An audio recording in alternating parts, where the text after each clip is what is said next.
I'm now going to turn it over to my esteemed colleague, Dr. Warne. Hello, and thank you so much for having me be a part of these important discussions. I'm just deeply honored to be a part of this webinar. My name is Dr. Donald Warne. I am Oglala Lakota, originally from Kyle, South Dakota on the Pine Ridge Indian Reservation.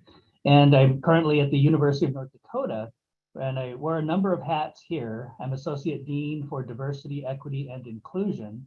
I'm also chair of a new department at our medical school. We have a Department of Indigenous Health that houses our Indians into Medicine, or INMED program, which is a clinical training program for American Indians and Alaska Natives.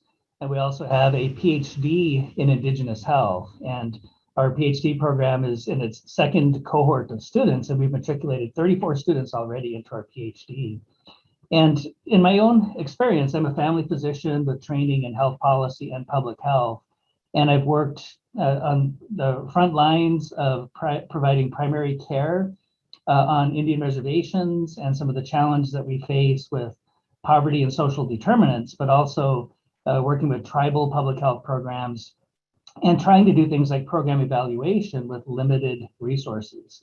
So I really appreciate being part of these discussions. And in this session, we'll highlight the importance of equity-centered infrastructure, including incorporating cultural humility and values frameworks for measuring the impact of efforts to advance health equity.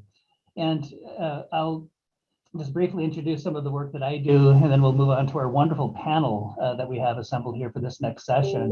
But in my own experience, one of our challenges as Indigenous peoples is even looking at how we define equity. And in many ways, I've seen kind of a one-size-fits-all approach to defining equity.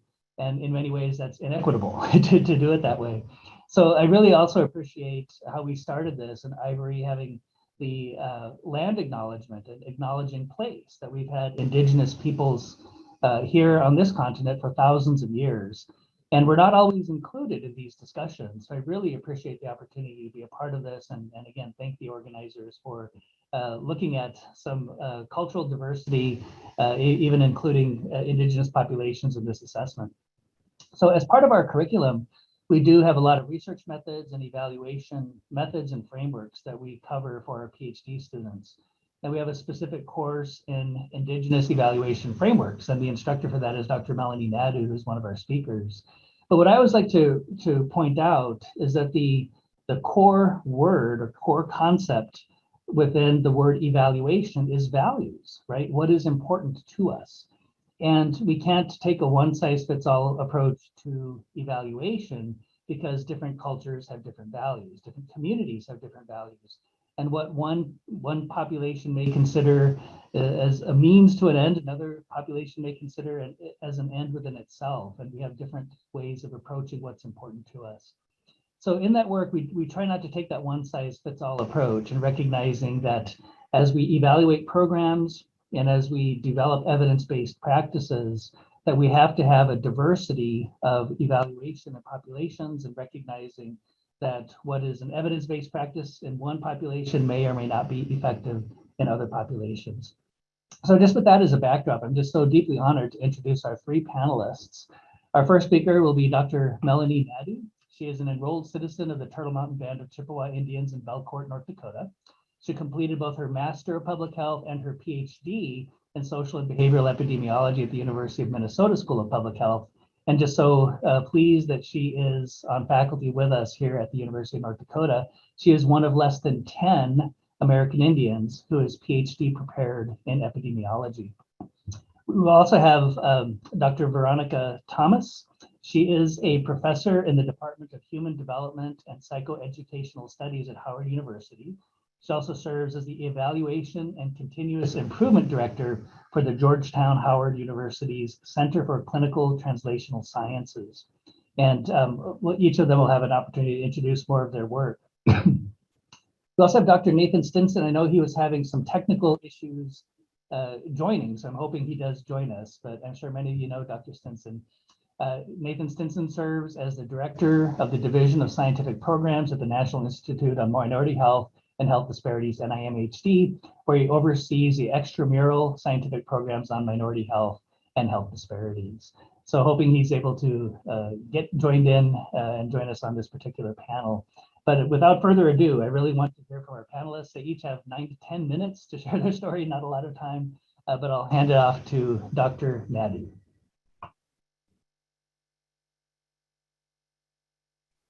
Thank you. Thank you for having me. So happy to be here today. I'm assuming I can go ahead and share my, oh, okay, you have the presentation slides on that, and that's fine. So we can go to the next slide. And this is a brief snapshot of the work that I did working with Minnesota tribes to create a process. And I was actually our center, at the center that I used to work at, but we were contracted by the Minnesota Department of Health to work with Minnesota tribes to apply an Indigenous evaluation framework that was created by Dr. Joan LaFrance. And this framework is available on the American Indian Higher Education Consortium website and is available for people to use. Next slide, please. So the guiding principles is personal merit. Our people have always assessed merit and worth. Core values, an Indigenous evaluation framework incorporates core values while remaining very flexible. And this is important because, as we know, there's 570 plus tribes that are all very unique in their culture and resources and ways of knowing. So being flexible is very important. Community, really conducting a responsive evaluation using methods that really align and acknowledge the community's needs and conditions. Next slide, please. Ownership. In defining ownership, through Indigenous evaluations, we take ownership. And so really having that front end engagement is so very important when applying an Indigenous evaluation framework. By having conversations at the beginning and engaging the stakeholders to design and implement and apply an Indigenous evaluation framework, you're really allowing the time, space for the community to take ownership of the process. Sovereignty, Indigenous evaluation respects and serves tribal self-determination and sovereignty. And learning, Indigenous evaluation is about learning and using information and not judging. And that's probably one of the key differences that you're going to see from Western approaches, is that there's no good or bad information. From a traditional perspective, Native perspective, all knowledge is good knowledge. And we have a duty to share that knowledge and to build capacity at the community level for the things that we learn. Next slide, please. So when we talk about Indigenous ways of knowing, traditional knowledge is the type of knowledge that's handed down through the generations, and that could be handed down in numerous ways through creation stories, origin of clans, encounters between ancestors and spirit world. There's empirical knowledge. This is gained through careful observation from multiple points over extended time, and then revealed knowledge. And this is knowledge that's acquired through dreams, visions, and spiritual protocols. Next slide, please. So the old people experienced life and everything when we talk about traditional knowledge, and they sought the proper moral and ethical road in which humans should walk. So as I said, all knowledge is useful and to be used. It's our responsibility, and it's actually a moral responsibility to use the knowledge that is created through our evaluations. Next slide, please. Knowledge is derived from individual and communal experiences in daily life. And so that community component is key when applying an Indigenous evaluation framework. Knowledge is derived through keen observation of the environment and interpretive messages that are received from spirits and ceremonies, visions, and dreams. And this information can not only affect how the evaluation is implemented, it also can affect timelines, because certain things only happen during certain seasons and certain tribal communities. And so these are key considerations when designing an evaluation plan. Next slide, please. The interpretation, so some key key considerations when we're talking about interpretation is that we cannot misexperience anything. We can only misinterpret what we experience. We have something to learn from all that's involved in a program, whether or not the results were our desired outcomes. So there's this continual need to acknowledge and assess the assumptions that are being taken and to assure that they're aligning for the outcomes that we hope to achieve. Indigenous evaluation focuses on the interpretation within the program's context. Next slide, please.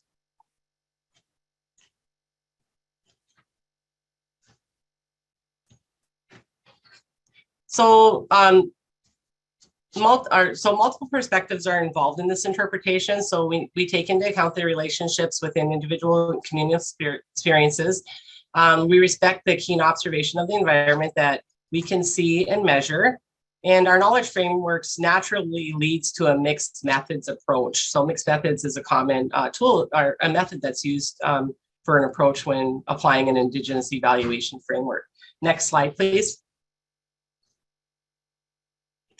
And very important is that elder knowledge is a form of expert evaluation. So elders play a key part in evaluation in Indian country.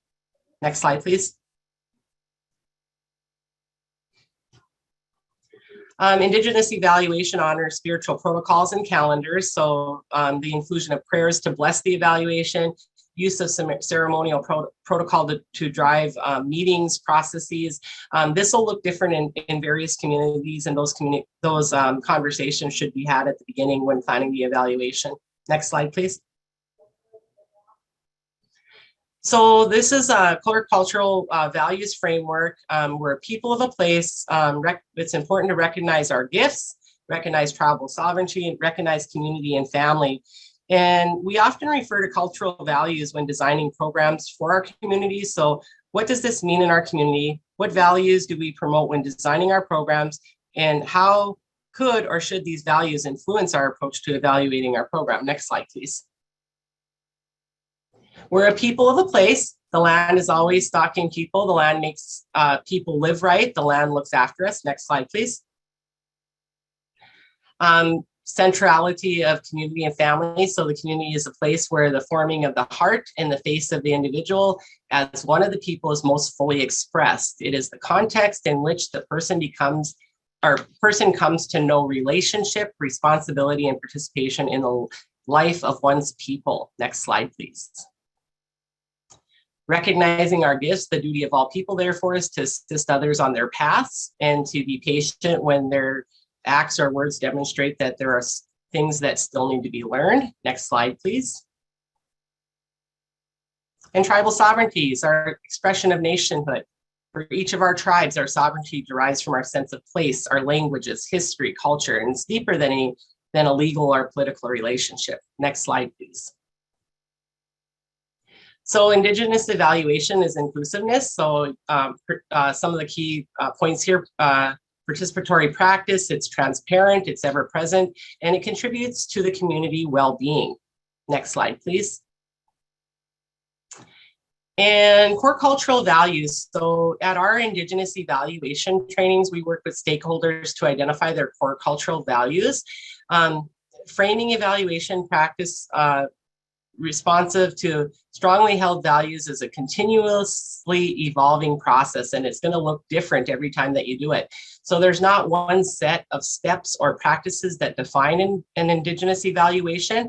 What it is or what it becomes will emerge from the collective attempt to ensure that traditional values are at the core of any approach that is taken to applying the Indigenous evaluation framework in the tribal community that you are working with. Next slide, please.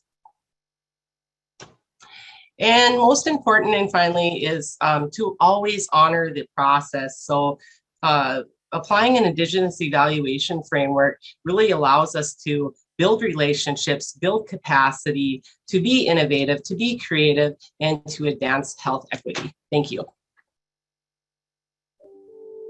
Thank you so much, Dr. Nadeau. Really appreciate your work and including Indigenous culture and perspectives in the evaluation process.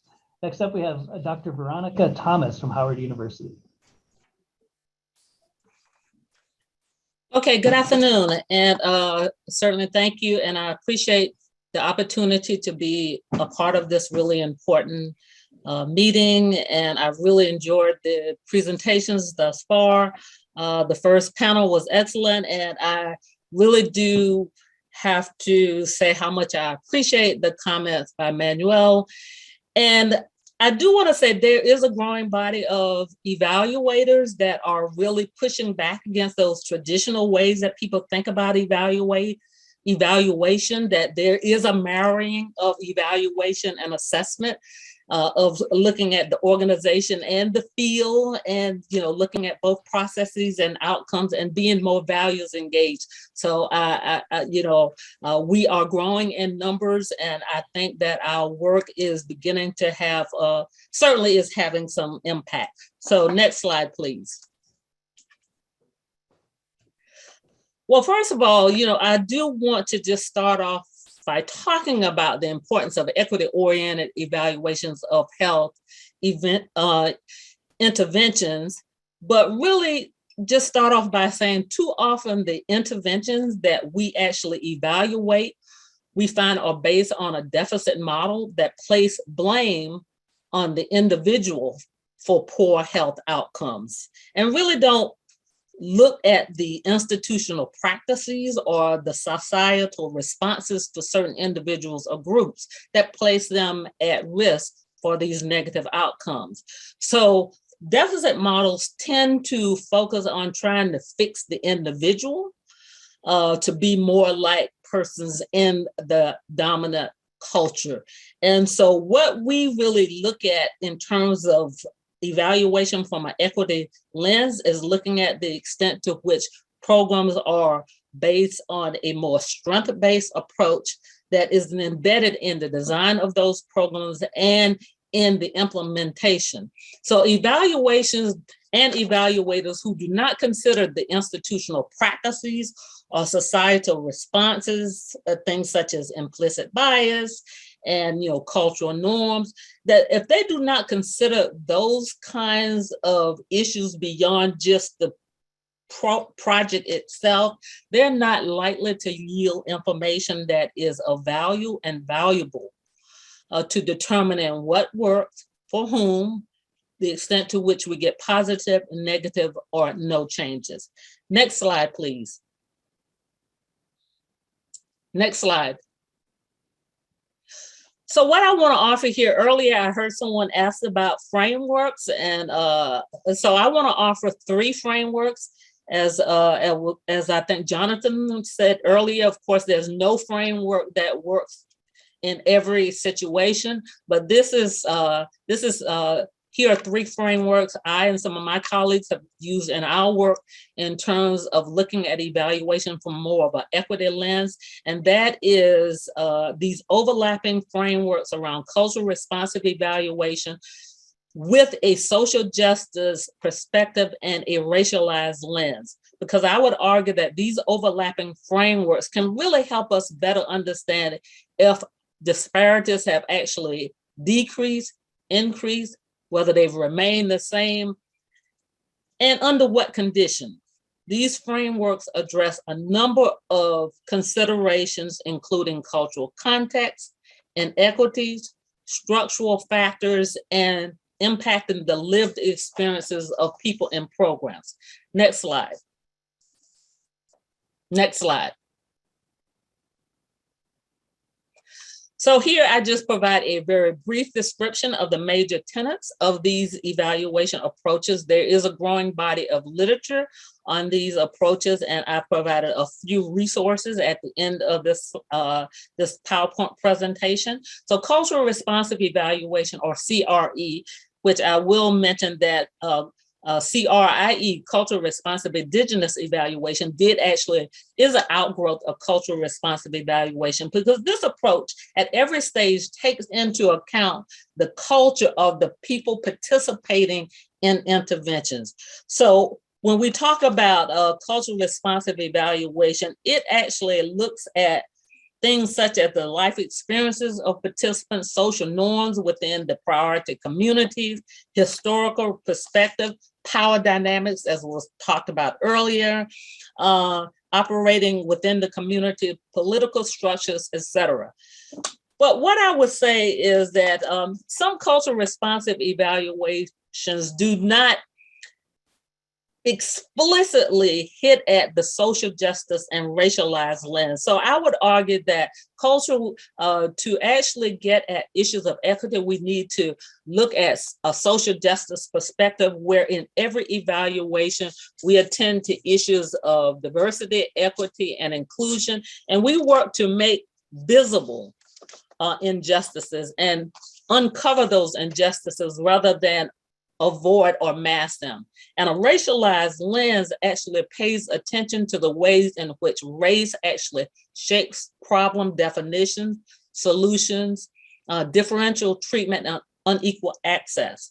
Now, even though I talk about a racialized lens because of much of the work that I do, I will say that, of course, we know it's more than about race. It's about privilege and oppression. And we think evaluators need to have that skill set so that they know how to address race and a variety of other isms in the evaluation process, such as classism, ableism, sexism, oftentimes that emerge for people in programs and projects. And let me say, also just say, oftentimes when we are looking at race, and I'll talk a little bit about race as this independent variable, many times we're looking at race, but race and racism is oftentimes the elephant in the room when we are doing evaluation. And we just really need to be able to tease out and to operationalize how we look at those issues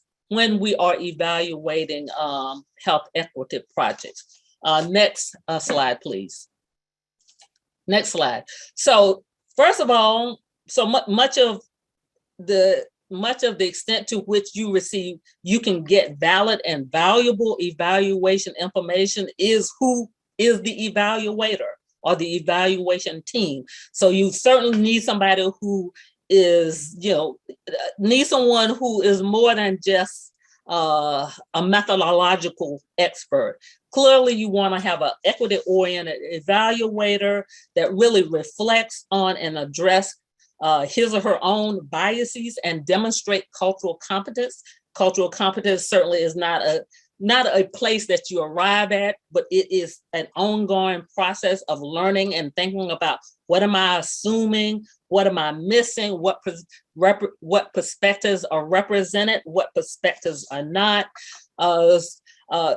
Engaging partners and priority communities, that is certainly important for evaluators to do throughout the entire process to help determine metrics for determining success, important questions, how data can be and should be analyzed and reported and disseminated, and certainly being attentive to power dynamics, thinking about what's focused on and what's missed, who interprets the data and how interpretations are made and whose interpretations are valued.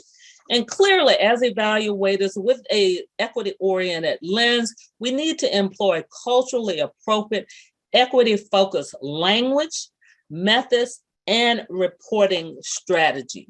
Next slide.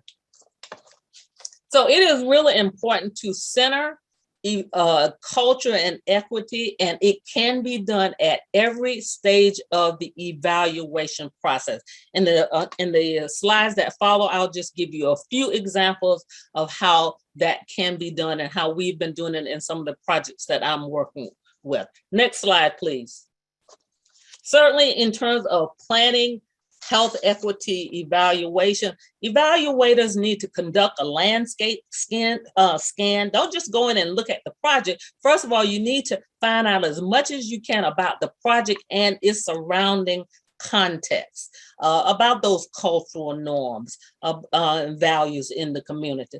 Need to identify, first of all, you need to find out who are the leaders in those communities. Don't make assumptions. I oftentimes say that don't just assume if you're working in an African-American community that the NAACP is that organization that speaks for that community. identify those key partners and priorities, expand definitions of success. I think either Jonathan or Manuel talked about transformational definitions of success. Sometimes if we just use the funder's definition of success, it could be very narrow, but we are looking at cultural responsive evaluators get input from the community and look at what they want to get out of projects and programs and intervention. So expanding those definitions of success and including equity-oriented both process and outcome questions. Looking at things such as, is the project operating in ways that respect local cultures? To what extent are project activities consistent with community values? You know, how much is the community being engaged? That whole notion of nothing about us without us. You know, how is cultural responsiveness and cultural competence being monitored for project staff and the services? So, and looking at outcomes at not just the individual level, but certainly the community level and the systems level, and really how what the project is doing to build a culture of equity. Next slide. Next slide. Now going to data collection and analysis, certainly bringing an equity issue into data collection and analysis really calls for the evaluator to focus on things such as the multicultural validity of instruments and procedures, ways to reduce response bias, and considering culturally appropriate ways for reaching hard to reach population, and contextualizing data and data analysis to bring more equity to these your data analysis, because evaluation data should be scrutinized for evidence of, you know, to the extent that sometimes it can actually mask disparities. It can result in race neutral, race silence, or make race marginalizing data analysis, because sometimes projects can unintended stigmatize certain program participants or misinterpret the way we report data can be misinterpreted. So it's important for evaluators to actually make sure when, say, racial disparity data are reported, that there is context to that. Because if you just report that there are racial differences in women's maternal mortality rates without providing a context to what may be leading to those differences, it can lead someone to draw stereotypical or inappropriate conclusions. Also, in terms of data collection and analysis, we need to be more thoughtful about how we disaggregate data, think more deeply about the how and the why of disaggregation, that sometimes we just automatically disaggregate data by ethnicity, race and ethnicity, and sometimes that makes sense and sometimes it doesn't. And also think about disaggregation could be great, certainly in terms of unmasking disparities, but sometimes disaggregation, if not done appropriate, may not be that insightful, because certain groups, Asian groups, Native American populations, African American groups, we know they're not monolithic. So we may need to, going back to that intersectionality, need to think about how we unmask data in ways that our results are not race or gender or other characteristics neutral, silence, or further marginalized groups that have already been marginalized. Also, the other second point is just how we handle outliers, because being traditionally trained, I was sort of trained that you look at outliers and oftentimes you just discard them from your data set.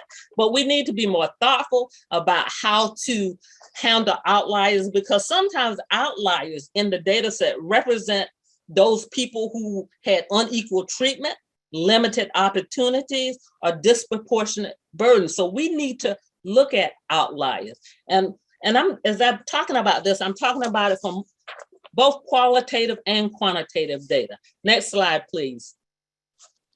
And sort of in terms of how we report, disseminate, and use our information, that is really important. And in the evaluation community, we are really pushing hard to make our information much more usable. We don't want the hard work that we do to sit on the shelf.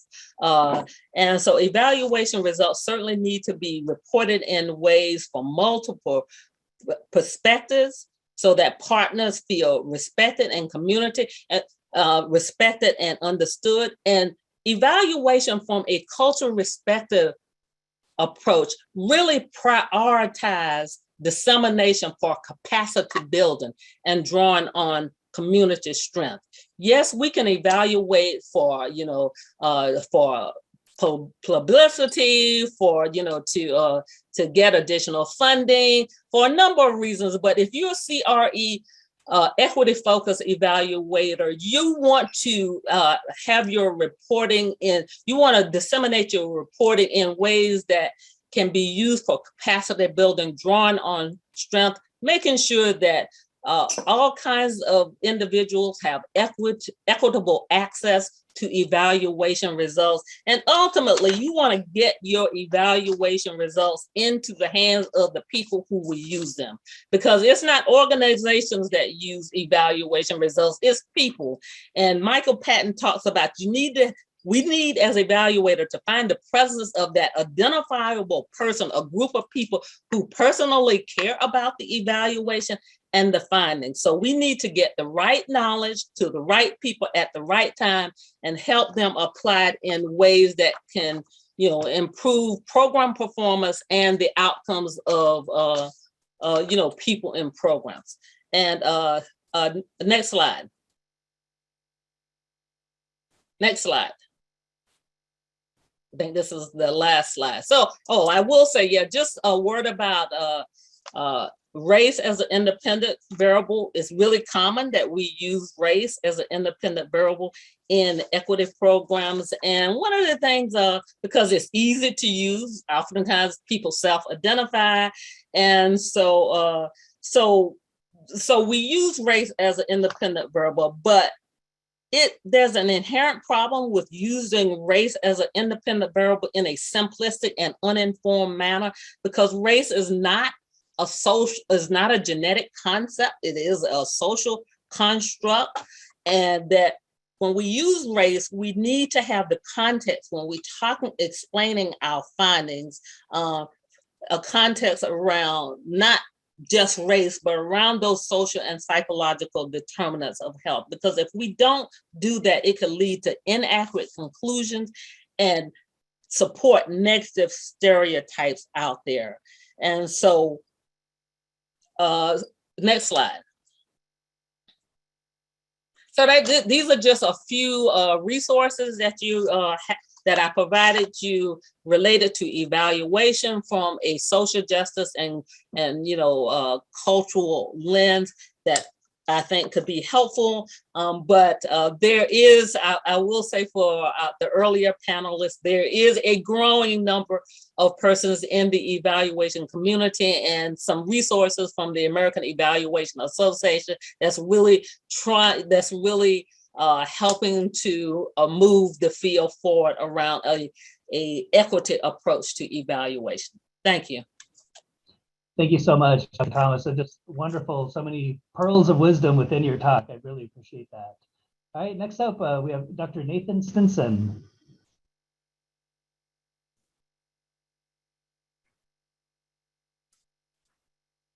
Go ahead and share my screen here.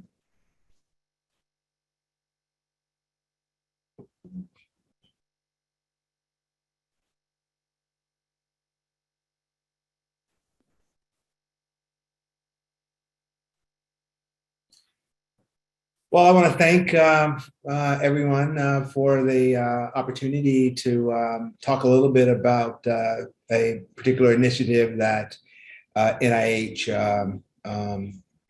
started in response to the COVID-19 a pandemic, I have to say it's a little tough following the last two speakers who made some incredibly important and powerful statements. But I'll do my best. Just a brief history of what we call SEAL, which is the Community Engagement Alliance Against COVID-19 Disparities. In the summer of 2020, Dr. Collins, the head of NIH, convened a meeting of the leadership to really explore what can NIH do, to ensure that the participants in the COVID-19 vaccine trials was appropriately diverse, and so he really called upon Dr. Gary Gibbons, who is the director of NHLBI, and Dr. Eliseo Perez-Stable, who is the institute director of NIMHD, to really, lead an effort in developing or fostering community engaged research in areas that were experiencing high levels of COVID-19, and also were in some relative proximity to where the clinical trials for the COVID vaccine by the multiple, pharmaceutical companies were taking a place. And we initially awarded support to 11 teams, and then a little more than almost a year ago, we made a second award of 10 additional teams. The overarching goals of it were to understand the factors that contribute to the disproportionate burden in underserved communities, to support community engaged strategies to address misinformation and mistrust, and to promote, education, awareness, trust, access, and the inclusion of underserved communities in the COVID-19 research, prevention, treatment, and mitigation strategies to reduce disparities. Our mantra is move at the speed of trust, recognizing that issues around mistrust and distrust have been prevalent for many years in many of the communities that were very, very, hard hit by COVID-19. It has really two objectives, and I want to specifically mention that we felt that it was critically important to really approach this from the perspective that the communities really needed to be the ones that were driving this effort. And that even though we were interested in conducting urgent community engaged research and outreach focused on COVID-19, especially awareness and education, and also to promote the inclusion of diverse racial and ethnic populations into the different clinical trials, not just the vaccine, but also the prevention and therapeutic trials that NIH was actually conducting as well.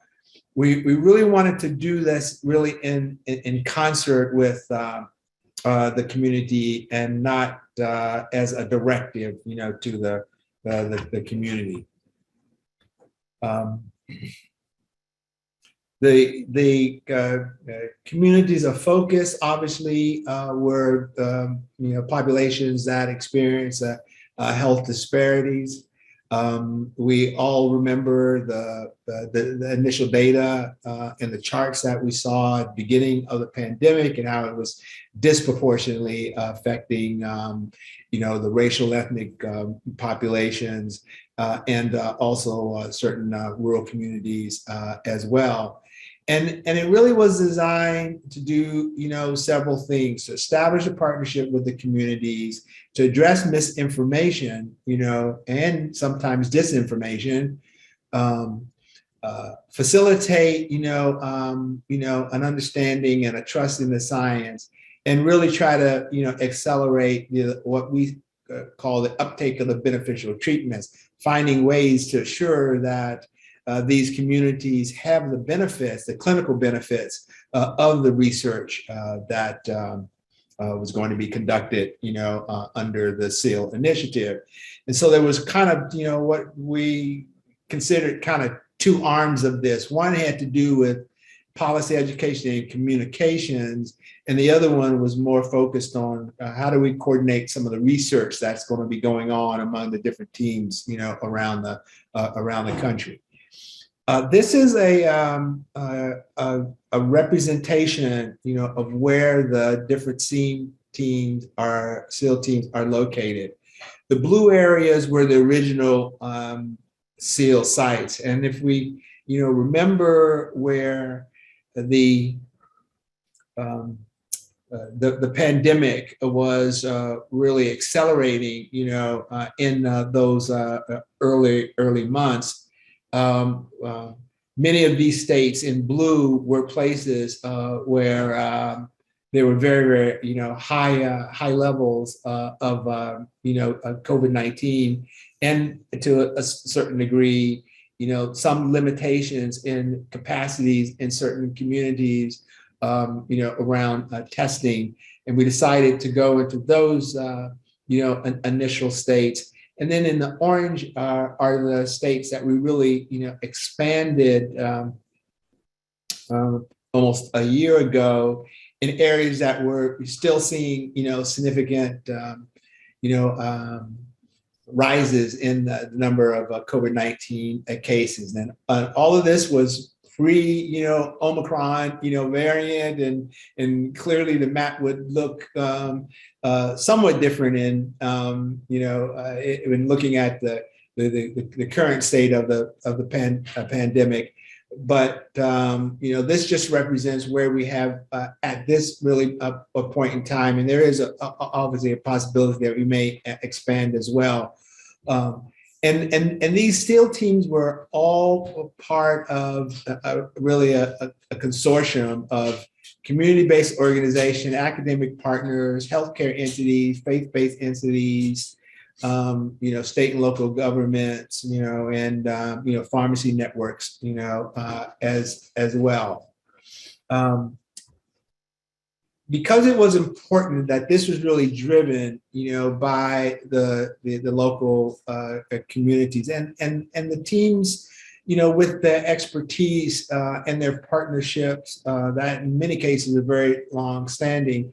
We had three different work groups, and one of the ones that's very pertinent to the interest of this group was the needs assessment and evaluation work group, and we really charged that work group in really developing the strategy of developing, the data collection, the survey instrument, the common data elements that will basically be used, in the evaluation of the implementation of the different projects that were part of the different SEAL teams, across the country. And we also had a communications work group that really did, focus on the development of, best practices for, community engaged communication materials, and also as a repository of different resources that would be available to the teams. And the inclusive participation work group was really focused on, what are the things that we can do to try to increase the diversity of the clinical trials related to the vaccines, prevention, and also, treatment. Because we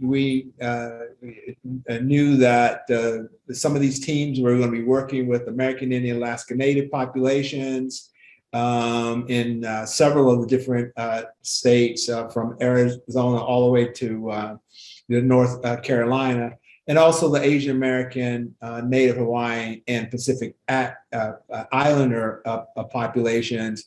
We set up a special interest group and called upon experienced, researchers, to be part of the co-chairing those groups, and to facilitate the ability of these this particular special interest group to be a resource to all of the different teams that were working with these populations, to ensure that the community voice was heard, and that the engagement, with those populations were done in the proper and respectful manner. Just to highlight, a couple of aspects of the research team's, priority. They were really, each team was the focus on, misinformation and distrust around, COVID-19, barriers to vaccination and vaccine uptake, approaches to increasing the clinical trial participation, and also assuring that they were culturally competent messaging, and outreach. Each team, did things, a little different. The New York team, really examined the role of GIS methods and virtual engagement strategies, to address issues of acceptability of the vaccine and participating in trials. And one of the activities that the Philadelphia team has been involved with is really recruiting and this 4,000 plus cohort of individuals through multiple different methods as a means of really investigating, the barriers, and in some cases, the facilitators, to the state's COVID-19 response. And I just want to mention, a few of some things that we just, consider, successes in the program to date. One is, many of the teams around the country were able to really increase the diversity of the clinical trials that were being, conducted. The Mississippi team, partnered with their regional medical center that was the host of a particular clinical trial for COVID-19 vaccine, and actually was able to increase the enrollment of the participants in that particular trial to somewhere around 70 to 80%. The Alabama team really focused on how do we really increase that capacity, at the community level, and so they trained and deployed community health workers, in communities around, the state of Alabama, to work with other organizations to make sure individuals were tested, and once the vaccine was available, to also make sure that people had access and could get vaccinated if that was their wish. Arizona did a very good job of partnering with state and government to really increase the access to COVID-19 testing and to the vaccines. The North Carolina team was actually very interesting.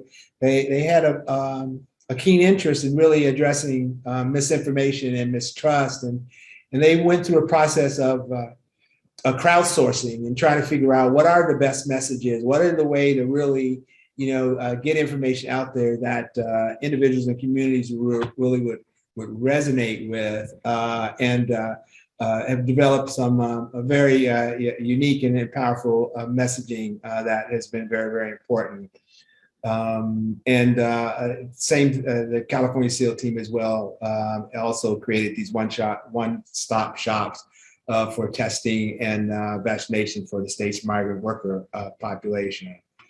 And just a few additional slides. They produced materials that was available to the public. And the only thing I want to mention here, this is a wide variety of different communication strategies that they had across the board.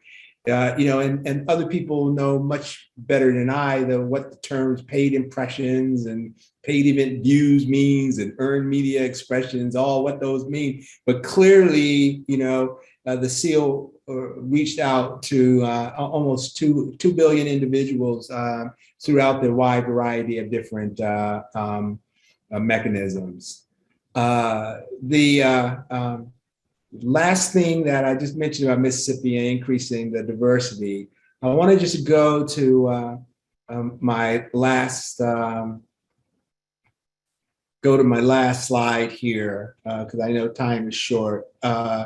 It's really looking at what is the future of SEAL. SEAL was really developed as something that was really being driven at the community level, from the point of the mechanism that NIH used was called an other transaction. An other transaction is defined as it's not a grant, it's not a contract, and it's not a cooperative agreement. There is no definition of what it is, only what it isn't. And the reason why we use that is that it provides incredible flexibility. And we felt that there really needed to be a different way of supporting the community. That's more like a negotiation than it is, here's the money, you do these things that we told you to do. And it creates opportunity to be very, very nimble, and change and to pivot, as the circumstances really, really change. So once the vaccines became available, there was a certain pivot away from a lot of the testing to vaccine uptake and vaccine, hesitancy, and we really wanted to empower the local community because we wanted them to develop, the metrics and the evaluation based on what they think is important, at the community level, and not what we may think is most important, at the NIH level. So right now, this alliance, as we call it, is focused on, COVID-19. We believe that it has some utility, and it's our hope that it will continue on beyond COVID as a way that we can build on and have this, platform for community engaged research. Thank you. Thank you so much, Dr. Simpson. Just wonderful information and a lot to cover in a short period of time. We did